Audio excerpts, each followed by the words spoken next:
This is CGTN, China Global Television Network.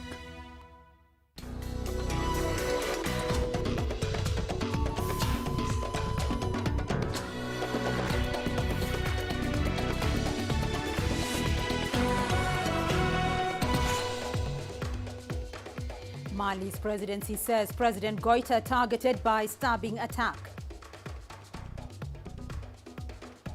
More than 100 people killed in recent attacks in Kaduna State.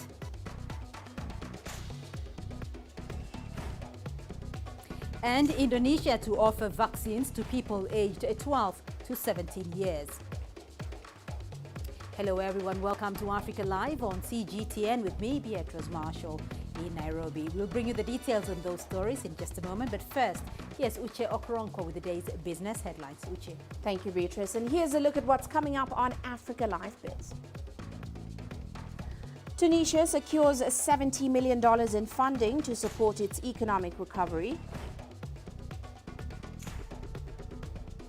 And Tanzania's coffee exports hit an 8-year high as COVID-19 lockdowns spike consumption of the beverage. Of course, all that coming up within the program. For now, it is back to you, Beatrice. Uche, thank you. And we begin the broadcast in Mali, where the country's interim president, Assimi Goita, has survived an attempted stabbing attack. The attempted assassination reportedly occurred during Eid al-Adha prayers at Bamako's Grand Mosque. According to military sources, Goita's attacker was immediately overpowered by security officials, with investigations into the incident commencing almost immediately. The attack follows months of political turmoil in Mali. Goita was sworn into power in June after leading the country's second coup in less than a year. The West African nation is also battling a jihadist insurgency that has claimed thousands of lives and driven hundreds of thousands from their homes. An entire region of Kaduna State in northern Nigeria has been reportedly deserted. About 100 people have been killed in recent attacks in the state. This is despite efforts by the government to end banditry and kidnappings that have led to increased insecurity in different parts of the country. CGTN's Philly Hansa reports from Abuja. Over 90% of ITAB settlements in Zangon Kataf local government area of Kaduna State have been deserted and at least 8 towns reduced to ruins. And thousands of inhabitants have sought refuge in several internally displaced persons camps in the state. The Middle Belt Forum, a group in Kaduna State, is calling on Nigeria's President Muhammadu Buhari to do more to halt the attacks and rebuild the communities affected. They also want the National Emergency Management Agency, NEMA, to provide food and relief items for the displaced persons. In June, at least 120 students were kidnapped from a school in Kaduna State by criminals and are yet to be rescued. President Muhammadu Buhari has promised to do all in his powers to rescue the victims and bring an end to the current insecurity in various parts of the country. He has also called for concerted efforts from all security agencies in the country, as well as residents in the affected areas, to fish out the perpetrators of the heinous acts. Phil Ihaza, CGTN, Abuja. Coronavirus infections and deaths have in the past week risen by more than 40% in Africa. That's compared with the previous week. According to the World Health Organization, the new and faster spreading Delta variant has appeared in 21 African countries. The countries reporting the highest number of deaths over the week include Namibia, South Africa, Tunisia, Uganda and Zambia. The third wave is of huge concern on a continent that has less than 2% of fully vaccinated people. Our correspondents in North, South and East Africa have more on the COVID-19 developments from the continent. It's been described as a worst week for the African continent since the first case of COVID-19 was recorded on the continent.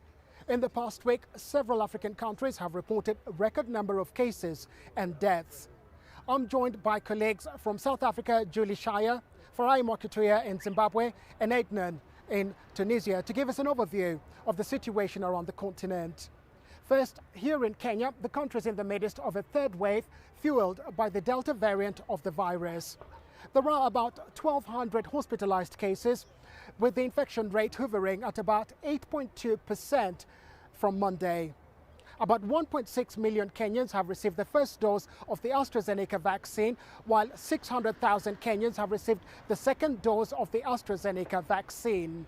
Now, the government says it is trying to do all it can to ensure that vaccines are rolled out as soon as possible, and is expecting a batch of about 13 million doses in August, which is next month. It says that about 10 million Kenyans will receive their vaccines by year's end, and another 26 million Kenyans will receive their vaccines by next year. However, when you consider that this is a country with a population of about 50 million Kenyans, then this is but a drop in the ocean, and the current vaccination percentage rate is at 2%. I'll now cross over to Julie to give us an overview of the situation in South Africa. Thanks, Robert. South Africa has struggled to contain this third wave, which has been largely driven by the Delta variant.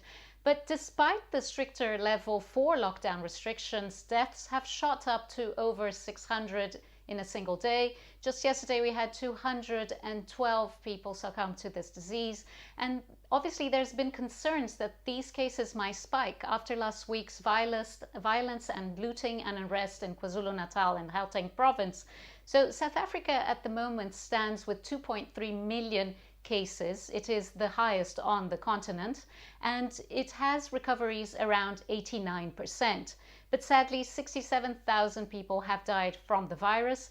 The country has administered over 5 million vaccines, and those have been Pfizer and Johnson & Johnson vaccines. But those who have gone for their second vaccine are only counting as 1% of the population. So South Africa is aiming to reach 60% of its 60 million population by the end of this year. And now when we go across the border into Namibia, things are very difficult there at the moment. The country has reported over 100,000 confirmed cases and around 2,500 deaths. Windhoek, the country's capital, has run out of burial space. And in a country where a population is only 2.5 million, everyone there unfortunately knows somebody who's died. And they as well have had a problem with their vaccinations, where only 1.2% of the population has been vaccinated.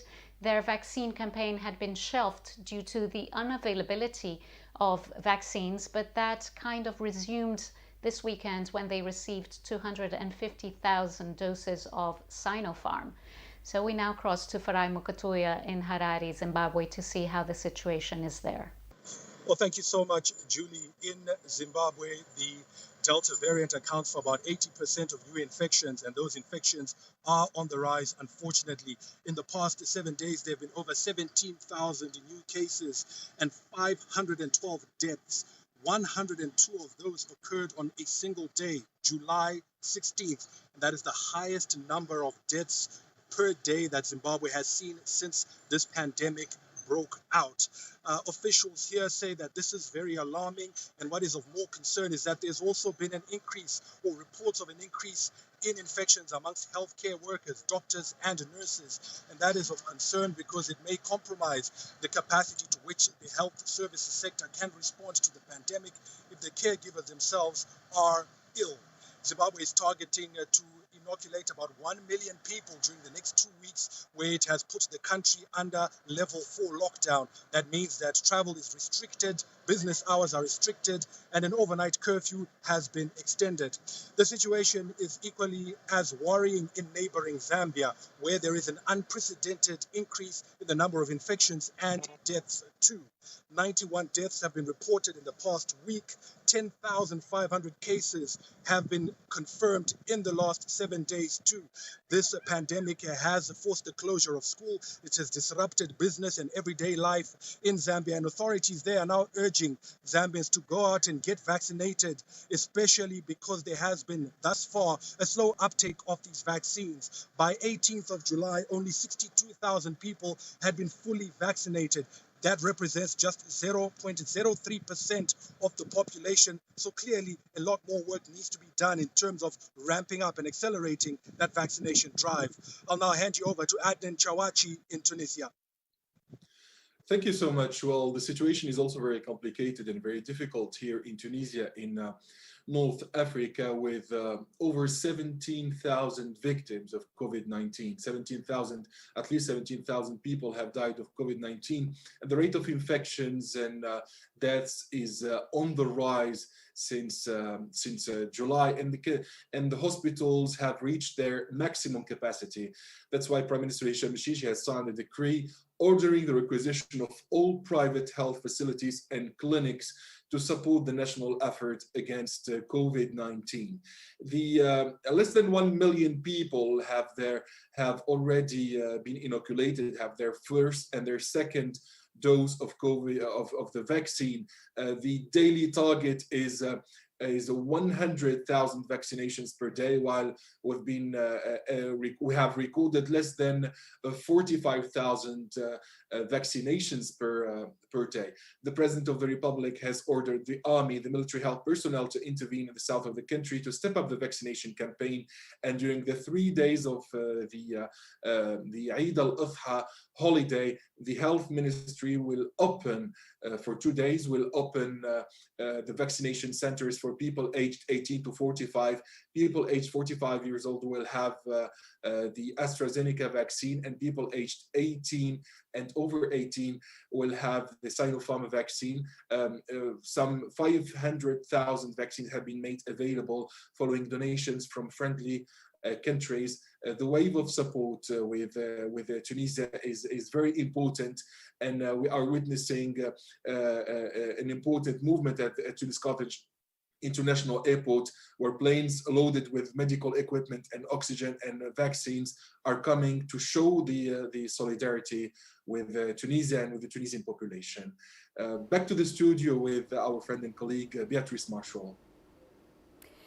Well, Indonesia says it will start offering vaccines to people aged 12 to 17 years. Cases have been rising steadily in the Southeast Asian nation since early June, placing a severe strain on its healthcare system. Officials say the next few weeks are crucial in its fight against the pandemic. CGTN Silkina Aluwalia has more from Jakarta. Indonesia continues to see a surge in COVID-19 infections as the Delta variant sweeps across the country. Health experts say now the government has to take extra tight measures to contain the spread. The new disease will still not have or still not reach their maximum level of their mutation. If we talk about the SARS-CoV-2, which is very new, then unsurprisingly, we will see many variants will emerge because the mutation still also happen in faster way, is faster speed. President Joko Widodo is relying on mass vaccinations to curb infections. His government has approved China's Sinovac vaccine for children between the ages of 12 to 17 years old. My children volunteered to get vaccinated. I did not need to convince them. They know it is mandatory and important during a pandemic. Indonesia have received more than 100 million doses of Sinovac so far, and it remains the main vaccine for the government's vaccination programs. In the next few months, the country is looking to vaccinate at least 1 million children. The vaccination for children is very important because they have a significant number in our population. Then they also interact in high intensity with adults surrounding them, with their parents, with their family. So then that's why the vaccination coverage to achieve threshold herd immunity cannot be done without involving children vaccination. The United States have also donated more than 3 million doses of their Moderna vaccine in hopes to accelerate Indonesia's vaccination programs. Silkina Aluwalia, CGTN, Jakarta. The corruption trial of South Africa's jailed ex-president Jacob Zuma resumed on Monday. Zuma faces 16 charges of fraud, graft and racketeering related to a 1999 arms deal. Angela Coppola has more on this story. The so-called arms deal court case has been on the judicial books for a decade, with the state and the defense teams blaming each other for the delays in getting the case started. It took a step backward when Zuma was jailed for contempt of court in the Constitutional Court. This is the start, although it is at a very lower level, of having a day in court. A day in court in a sense that he has been able to say to the court, listen, I'm incarcerated. I need to be in court because Section 1581 of the Criminal Procedure Act says that I must be in court unless if directed otherwise. The Constitution says that I must be in court unless the interest of justice says otherwise. And therefore, can you allow me the opportunity to be in court? Today's ruling by the judge postpones the case until 10 August. Both sides have homework to complete. The lawyers for the defense and for the NPA and also Department of Correctional Services have been given sort of a clear mandate that go out there, give me a list of all considerations and all prejudices that you think that I must take into account in deciding whether or not to continue having this court virtually. Critics of the approach that Zuma has taken to his legal defense suggest that these are simply delaying tactics. When you look at this particular case, the gravity of a charge of corruption, ideally, you would want the accused person or all the individuals to have unlimited or unconstrained access to the litigation platform. And I guess that is why the advocate Mpofu and Masuk are saying, listen, hang on, wait a minute. Can we wait a bit when the atmosphere is conducive for us to come to court with Mr. Zuma to be able to entertain this particular matter? Well, there is another delay in the Zuma trial. He will get his day in court eventually. I'm Angelo Coppola for CGTN in Johannesburg, South Africa. In central China, the meteorological station has issued a red alert. That is after heavy rain pounded Henan province, killing at least one person. The area has been hit by strong storms for several days now, causing the banks of major rivers to burst and flooding a dozen cities. The National Flood Control and Drought Relief Headquarters has raised the emergency response for meteorological disasters to level 3 and dispatched a working team to coordinate flood relief efforts. The Provincial Flood Control and Drought Relief Headquarters said on Tuesday that more than 140,000 residents have been affected and over 10,000 relocated to safe places. Train services were suspended, many highways closed, while flights were delayed or cancelled in Henan. Heavy rains are expected to lash the central, western and northern areas of the province in the next 24 hours, according to forecasts. You're watching Africa Live. Still ahead on the program. At least 30 dead from cholera in Nigeria's Jigawa state. And we look at how Muslims in Egypt took part in Eid al-Adha commemorations.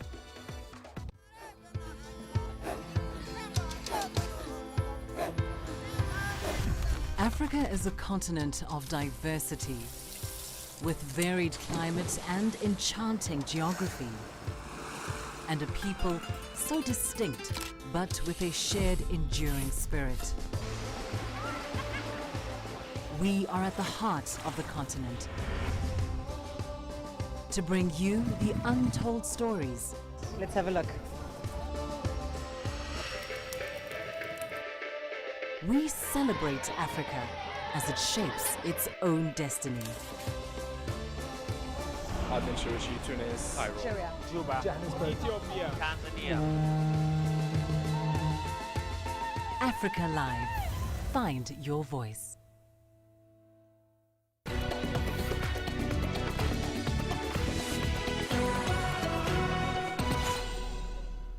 At least 30 people have died of cholera in Jigawa State in northwestern Nigeria. The disease has also claimed lives in other states in the country over the past few weeks. CGTN's Tesem Akende has more from Jos. The Ministry of Health in Jigawa State says those who died are patients who tested positive for the disease in 9 local government areas. 7 other cholera-related deaths were recorded in the country's southeastern state of Enugu. The Jigawa State government has directed the release of free drugs to treat the affected. The United Nations Children's Fund, UNICEF, and a non-governmental organization, Doctors Without Borders, say they are ready to partner with the state to control the spread of the disease. So far, there have been more than 14,000 recorded cases of cholera in Nigeria between January and June this year, with 325 deaths recorded. The Nigeria Center for Disease Control has set up a multi-sectoral National Cholera Emergency Operations Center to ensure a coordinated, rapid, and effective response to this outbreak.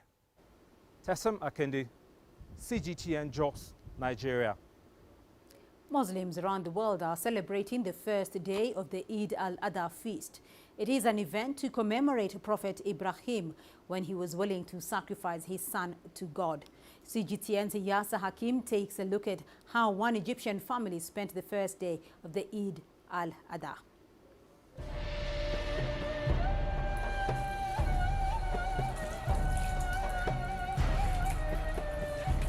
It's 4 a.m. in Cairo. Ahmed Masoud is getting ready for the first day of Eid.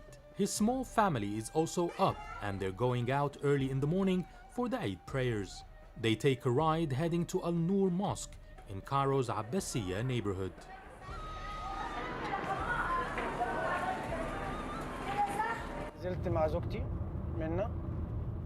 I'm going with my wife Mina and my 2-year-old daughter Fairuz to pray the Eid prayers in a happy mood and a festive atmosphere. As you can see, Fairuz is happy. This is a ritual we commit to religiously, but we also enjoy doing it. We wait for this day for a long time to celebrate and a chance to meet our relatives and friends during the holidays. Having to wear masks and carry their sanitizers, Ahmed says Eid feels different since the outbreak of the coronavirus. The coronavirus last year affected us psychologically because the Eid prayers were suspended in mosques. It was hard to take because praying in large groups is an integral ritual in Eid that we enjoy performing. I personally take the health measures seriously and apply it strictly to protect my wife and daughter's health and well-being, especially when we hear about the new virus variants. At the mosque, it's quite crowded as Muslims congregate from all around the city. Due to COVID-19 health restrictions, the government has only approved a certain number of mosques, like this one, to receive worshippers and only at 50% capacity. Most worshippers are adhering to regulations concerning wearing masks and social distancing. After prayers, the extreme July heat has prompted many to return home till the sun goes down. Others, such as Ahmed and his family, prefer a stroll in Cairo streets and to enjoy the breathtaking view of the River Nile. Last year, we didn't enjoy Eid because of the coronavirus restrictions. The year before, I was abroad, so I didn't leave the Eid atmosphere. This is the first Eid in 3 years that I'm living the true spirit of Eid, praying, doing charity work, meeting friends and relatives during these holidays. The Eid al-Adha is also known as the Eid of Sacrifice, where well-off Muslims buy livestock and distribute its meat. The sacrificed meat goes mostly for the relatives and poor, a third of it to the household, a third to relatives, and that to the poor who need it. Muslims also distribute the Eidiyya, which is charity money besides the meat. The aim is for everyone to enjoy the Eid festivities, whether rich or poor. Yasser Hakim for CGTN, Cairo. While for many Muslims, Tuesday marks Eid al-Adha. The holiday is among the largest in the Muslim calendar. But in Nigeria, the festivities have been scaled down due to the COVID-19 pandemic. Here is Ashtatal with more. Muslims around the world are marking the second Eid al-Adha to take place during the coronavirus pandemic. For those marking the holiday in Nigeria, restrictions have been felt. The government has urged against large gatherings and encouraged outdoor prayers. We are preparing with our own face mask and the hand gloves. That's the hand sanitizer to protect ourselves. After praying finish, we go to kill our ram and enjoyment. We start enjoying the festival. This comes after 6 states were put under red alert following a rise in COVID-19 cases. Muslims traditionally mark the Eid al-Adha holiday with a feast, which can include a ram. While Nigerians are still purchasing the animal, some have noticed a decline in business. This year sales is too poor, but I'm not sure it's because of the COVID. It's just that people are not really buying. Maybe they didn't have much money, and the ram are just too expensive. But maybe it's because of this, what is going on in the north. In addition to urging against large gatherings, the government cancelled Durbar. The annual Muslim festival is held in the north of the country and is marked by horse riding events. Astatal, CGTN. COVID-19 cases are surging across Senegal. In an attempt to try and stop the spread of the virus, President Macky Sall has reimposed COVID-19 restrictions. The decision has forced a few Senegalese to spend Eid al-Adha festivities away from their extended families. Nokutula Shabalala has more. Senegal has recorded over 52,600 cases of COVID-19 and more than 1,200 deaths. That's according to the health ministry. Infections soared in the past week, threatening to overwhelm health services. President Macky Sall has put a limit on public gatherings and travel. The government urged people to continue with COVID-19 preventative measures of wearing masks and frequently sanitizing their hands. On the 21st of July, the country is celebrating Eid al-Adha, also known as Tabaski in Senegal. The holiday sees thousands of people come together for large family gatherings for the year's most anticipated feast. But with the increase in COVID-19 cases, this year, Pape Gueye has made the difficult decision to spend the first Eid al-Adha festivities apart from his 88-year-old mother. I know a lot of people who had it. Some of them got through it, and some of them died. Those who don't believe in it don't know it. But after what I felt and the people around me who had it, I'll stay at home. I'll put my mask on. But not everyone in Dakar was on the same page as Gueye on Monday. Parking lots and street corners were lined up with buses, their roofs loaded with luggage and sacrificial sheep. And inside, few passengers wore masks. We take our precautions, but after staying so long without seeing your family members, your mother or your children, even if the COVID-19 situation is complicated, you will close your eyes and go. You'll put everything in God's hands because everything depends on Him. Everyone wonders if they will contract the disease there or if they will take it from there back to Dakar. We give thanks. We are only afraid of God. We are not afraid of this disease. Over 600,000 doses of vaccines have been administered to a Senegalese population of around 16 million people. Senegal has a limited supply of vaccines and is awaiting further deliveries of Sinopharm and Johnson & Johnson. Noktula Shabalala, CGTN.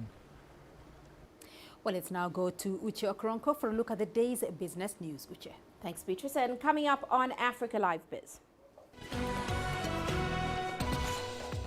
Tunisia secures $70 million in funding to support its economic recovery. And Tanzania coffee exports hit an 8-year high as COVID-19 lockdowns push up consumption of the beverage.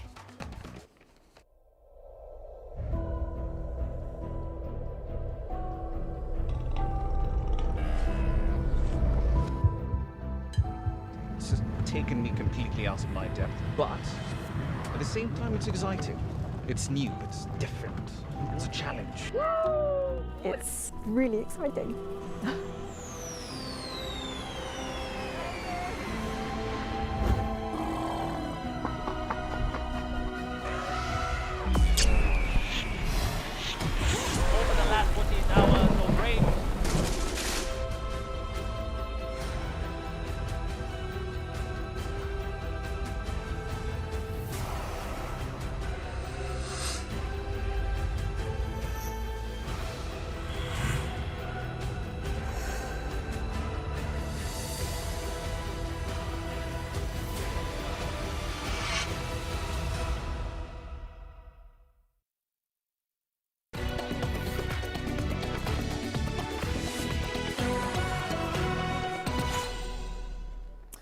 Well, let's start off with Bitcoin. It has plunged below $30,000 again as investors worldwide fret about the Delta variant of COVID-19.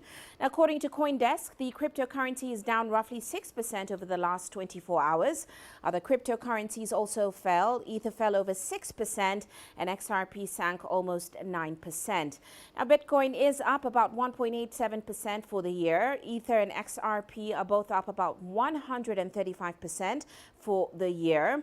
Bitcoin was last trading at about $29,800 per coin on Tuesday. That, of course, is its lowest level since last month. Now, the fall comes after Wall Street was hit hard on Monday by anxiety over the recent spread of COVID-19 and the threat it poses to economic recovery. And heading to Zimbabwe now, the country's finance minister, Mthuli Ncube, has said the government has deferred payment of the first tranche of compensation to white farmers who, of course, lost their land by a year. He blamed the setback on the impact of COVID-19 and delays in finding a financial advisor. Last year, the government agreed to pay half of the $3.5 billion compensation by end of July and the rest over 5 years to the farmers whose land was expropriated by the government to resettle black families. Now, compensating the farmers is seen as an important step in resolving one of the most divisive policies of the Robert Mugabe era and improving ties with the West. Now, Zimbabwe's government set aside $23.5 million in this year's budget as relief payments to distressed farmers. Meanwhile, Tunisia has secured $70 million in funding from the African Development Bank to implement its economic recovery and social support programs. Tunisia is facing economic challenges further compounded by the impact of the COVID-19 pandemic. It has turned to international lenders to back its battered economy and vaccination campaigns. From Tunis, here's Adnan Shaushi with the details. Tunisia's pandemic-battered economy has received a shot in the arm after an approval of a credit facility by the African Development Bank. The announcement follows the meeting in May between Tunisian President Kais Saied and the AFDB president, who pledged support for the North African state during its post-COVID-19 recovery. The AFDB president also noted that Tunisia needs to implement several structural reforms in order to achieve inclusive growth. For this year, the African Development Bank will strongly support Tunisia with a $270 million funding. $70 million will be dedicated to the positive support of the Tunisian state. We discussed the importance of inclusive growth and job creation for youths during this period. Tunisian Social Affairs Minister has welcomed the funding and said it will support the economic recovery process by improving the investment climate, preserving employment and promoting social inclusion through new mechanisms to address social challenges exacerbated by the COVID-19 pandemic. This funding will allow us to support the sectors and the economic activities most affected by the pandemic and the lockdown measures since May 2021.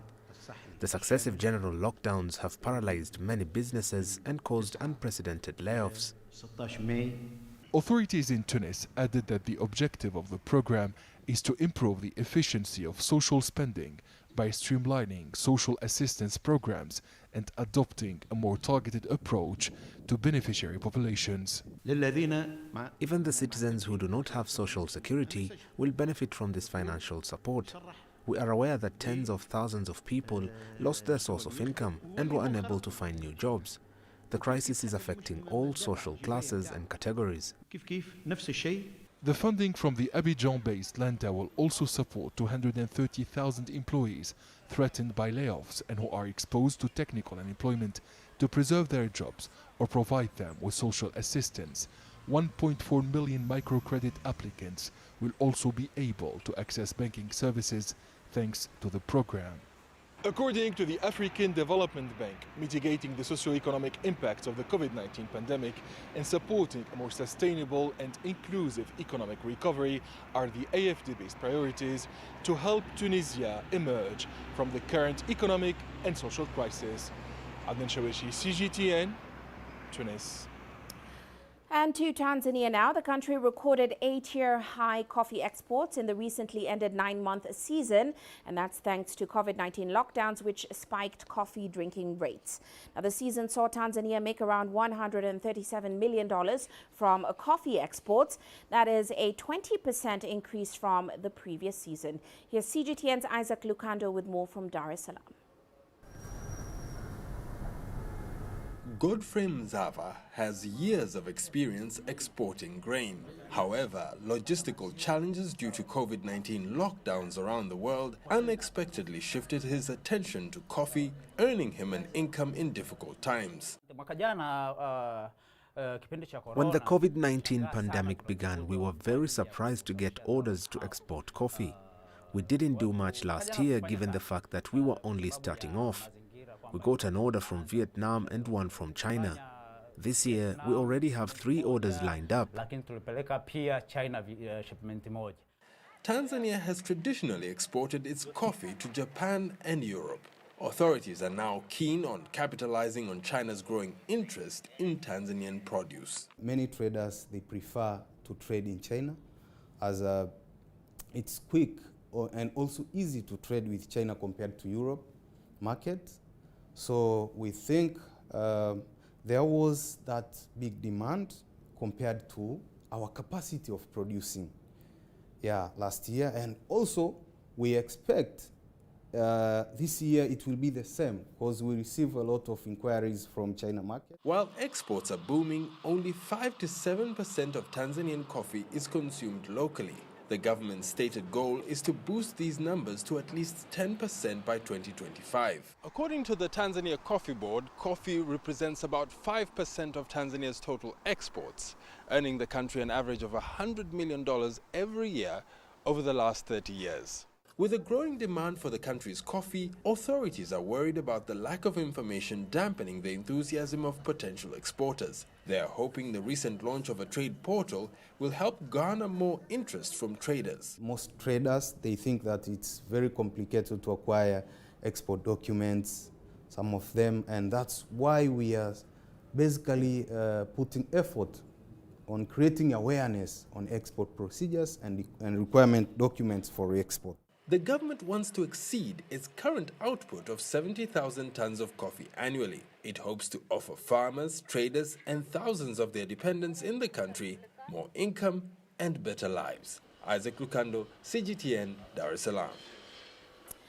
And in Egypt, e-commerce platform MaxAB has secured $40 million in funding to help it expand across the country and, of course, the broader Middle East and North African region. Now, the platform, which manages procurement and grocery delivery, is now helping suppliers to tap into technology in order to boost their supply chains. Here's CGTN's Yasser Hakim with their story from Cairo. MaxAB is continuing its success story with a new $40 million Series A funding. The 3-year-old startup is filling a vacuum in the food and grocery retail sector by cutting the 6-layer supply chain for thousands of small retail stores countrywide. Suppliers also benefit from the startup's end-to-end business intelligence tools that allow suppliers to accurately predict, monitor, and control the impact of their strategies in real time. We're an end-to-end distribution B2B e-commerce platform. What we provide and the value proposition of the company today is that we have 24-hour delivery. Meanwhile, we contribute to around 35% of the shelf space of the retailer. So it's the one-stop shop for that retailer, making his business easier to implement. MaxAB made headlines in 2019 when it broke the record for the highest seed for a startup in the Middle East and North Africa, with $6.5 million just a year after it was set up. We visited the facility back then and discussed the potential of the service. It's a $50 billion market, right? So 10% of that market is $5 billion. So when you see a good team and at the right time solving a huge problem, it's one of the single biggest items on the GDP of Egypt is groceries. It's around 16 to 17% alone. Since 2019, the company's value grew 5-fold year-on-year. Its assets jumped from 3 warehouses in Cairo to 17 warehouses in 7 cities and has provided 1,600 jobs. This helped secure the latest $40 million series round. The main reason for this fund is for us to expand in the MENA region. We still don't know exactly where we're going. We have a few countries that we've pinpointed. It depends on the value proposition as well as the market product fit. But we see 3 to 2 countries that might be of great benefit for us to move there. Maksab's success reflects the growth of the startup sector in the North African country. According to Magnet's Startup Annual 2020 report, Egypt is the most active venture capital market in the Middle East and North Africa, and the second most funded after the United Arab Emirates. Yas Hakim for CGTN, Cairo. Now, the security crisis in the Sahel region has resulted in a drop in demand for sheep as traders, of course, celebrate the Islamic festival of Eid al-Adha. The Tabaski celebrations, as they are popularly known in West Africa, are scheduled for today. However, the lack of animals in a market spread out across the region has affected the anticipated celebrations and, of course, sales. Here's CGTN's Wilkista Nyabwa with the details.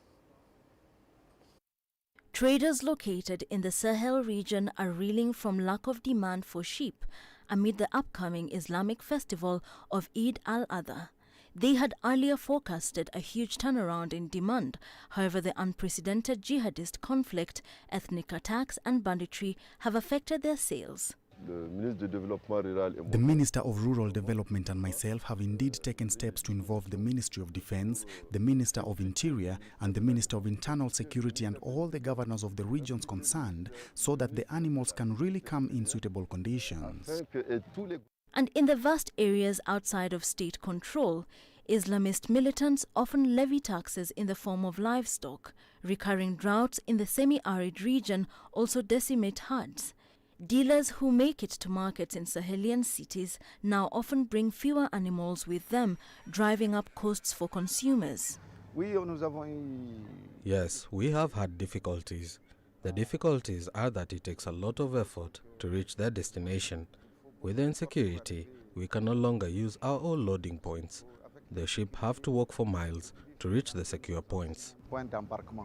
In 2012, an Islamist insurgency was launched in northern Mali. The crisis has since spread to the center of the country, as well as neighboring Burkina Faso and Niger. According to the UN Refugee Agency, thousands of people have been killed and over 2 million have been displaced. The dire situation has left herders with no freedom of mobility. Even in areas that are major providers of livestock, there are no longer any free-range sheep. What you see here are animals from domestic fattening. In addition to lack of pasture, there is also the security situation maintained by the Fulani, which means that people no longer dare to venture into the bush to look for animals. We came to Niamey to sell the few sheep we were able to get after combing the bush because there are not enough sheep in the countryside because of the insecurity. This shortage of livestock is caused by the security problems that the country is experiencing, and we pray to God to put an end to these troubles so that business can resume. As a result of high prices linked to insecurity and climate change, customers also struggle to find sacrificial sheep for Eid. Sheep that once cost $63 now cost $150. The armed groups attack the herders frequently, so they are forced to move. They are afraid. They don't want to come even with their animals. Just 48 hours ago, a truck was attacked 15 kilometers from Douenza. The government has since launched a sales promotion aimed at securing at least one animal for every Malian to slaughter. But across the Sahel, once bustling livestock markets have been muted this year. Wilkista Nyabwa, CGTN. Now, China kept its benchmark lending rate for corporate and household loans unchanged at its July fixing on a Tuesday. The move comes in line with what the markets expected. Both the 1-year and 5-year loan prime rates, or the LPR, remained unchanged from last month at 3.85% and 4.65% respectively. Now, most of the new and outstanding loans in China are based on the 1-year LPR. The 5-year rate influences the pricing of mortgages in the country. And data shows that China's iron ore imports fell to their lowest in 13 months in June as shipments in the country declined. China Customs says the country imported nearly 90 million tons of the raw material last month. That's down about 12% from a year earlier. Meanwhile, Chinese street steel mills are looking to gain a greater say in iron ore pricing by opting for yuan-denominated settlements. China's Bao Steel completed a $14 million blockchain deal for iron ore settlements last year with mining giant Rio Tinto. Now, Bao Steel also inked yuan purchase deals with Brazil's Vale in January and Australia's BHP Group in April 2020. Well, that's where we'll leave it on Africa Live Biz. But coming up ahead on Global Business Africa, Sudan is seeking debt relief as the government continues to take bold steps to try to revive its battered economy. Of course, the World Bank and the International Monetary Fund announced last month that Sudan has met the initial criteria for over $50 billion in foreign debt relief. Of course, all that coming up at top of the hour. For now, back to you. Uche, thank you. And we'll now take a look at your sports news. Here's what's coming up. The president of Tokyo 2020, Toshiro Muto, does not rule out last-minute cancellations of the Olympics as infections soar.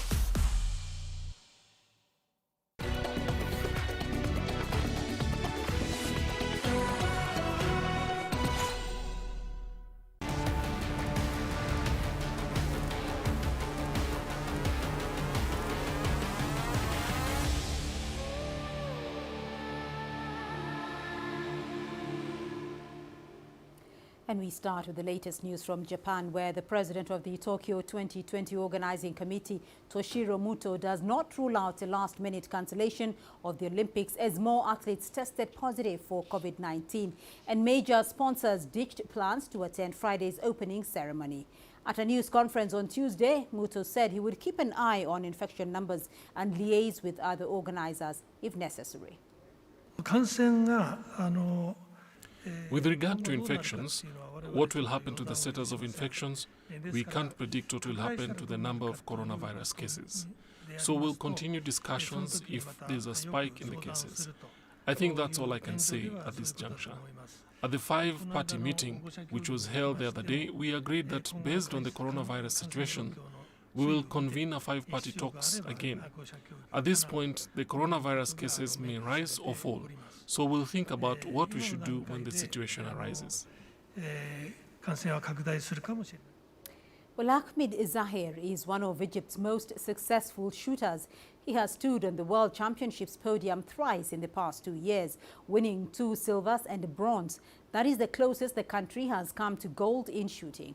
Now, at the Tokyo 2020, Egypt can look forward to a first Olympics medal in the sport. CGTN's Adel Mahroui brings us more. Since his first Olympic appearance in London 2012, all that Ahmed Zahir could think about is winning an Olympic medal. Back then, he was 22 years old. Ironically, he ended up in the 22nd place. Putting the vision of him holding an Olympic medal as one of his life missions, he's been steadily growing since. Tokyo comes at a time when his shooting career is at its best, but the COVID-19 pandemic was a major obstacle to his preparations.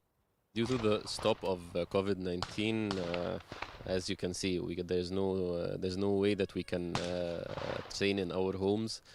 We stopped for a long time. We started preparing for the Olympic Games after the stop of 1 year.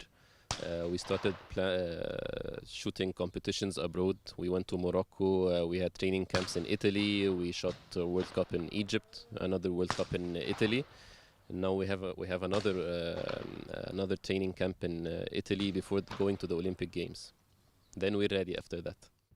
Egypt's proximity to Italy has given its national shooting team great exposure to some of the world's best shooters. The national team has also hired an Italian coach, eyeing to make history this year. On top of that, the 31-year-old trap Egyptian champion says that surviving through the global pandemic has in a way helped his sports career. I believe it's a positive thing because in order to come back after stopping for 6 months, 7 months and try to perform as you used to shoot, as you used to perform, it's making me grow mentally, which is a very important aspect of our game. So I guess it made me mentally tougher. It's been 9 years from the last Olympic Games. I gained a lot of experience, I gained medals, so it's different. Now I believe I can really win a medal in the Olympic Games.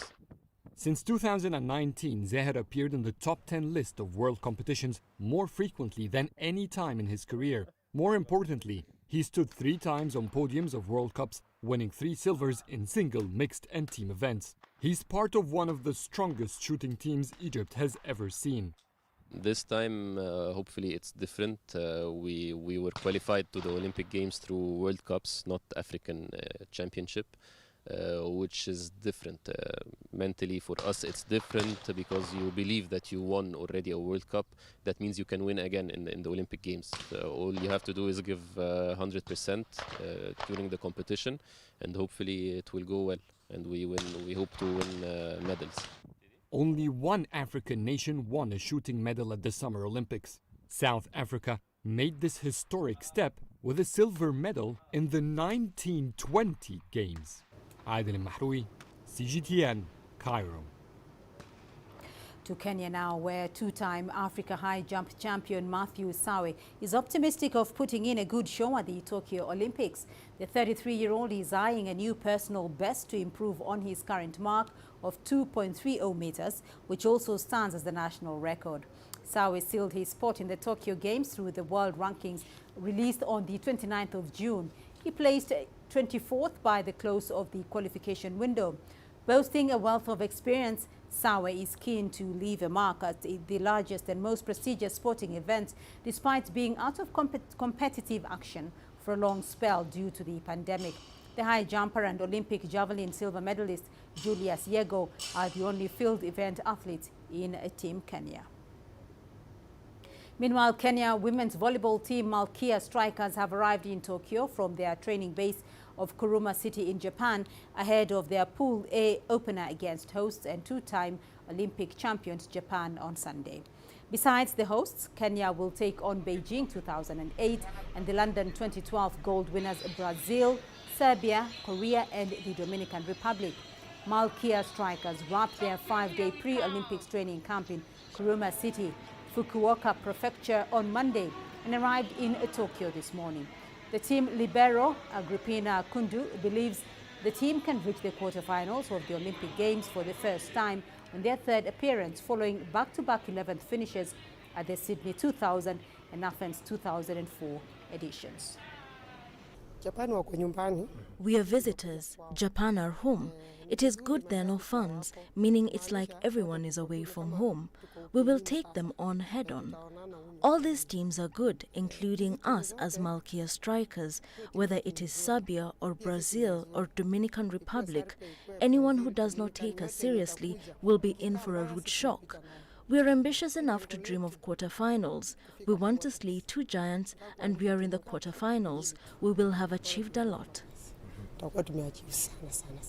And back to Japan, the world #1 Novak Djokovic flew off to Tokyo for the Olympics on Tuesday with the aim of finally capturing an elusive gold medal. Djokovic won a 6th Wimbledon title to draw level with rivals Roger Federer and Rafael Nadal on a record 20 Grand Slams earlier this month. With Nadal and Federer out of the Olympics, Djokovic is on track to claim an unprecedented Golden Slam in 2021.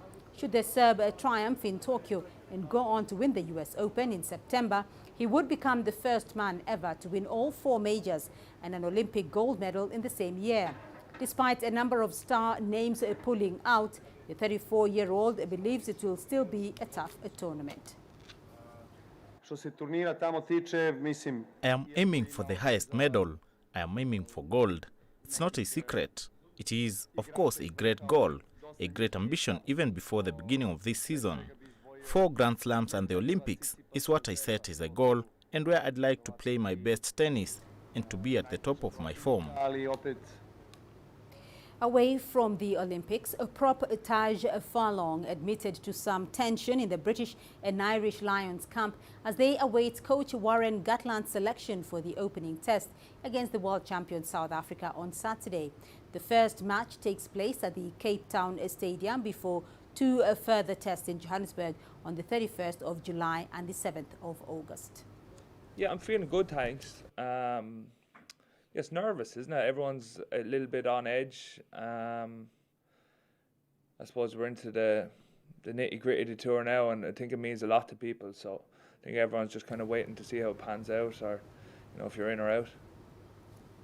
And we leave it there on this edition of Africa Live. Remember, you can send your feedback to the contacts on your screen and follow us on our digital media platform. Thank you for watching.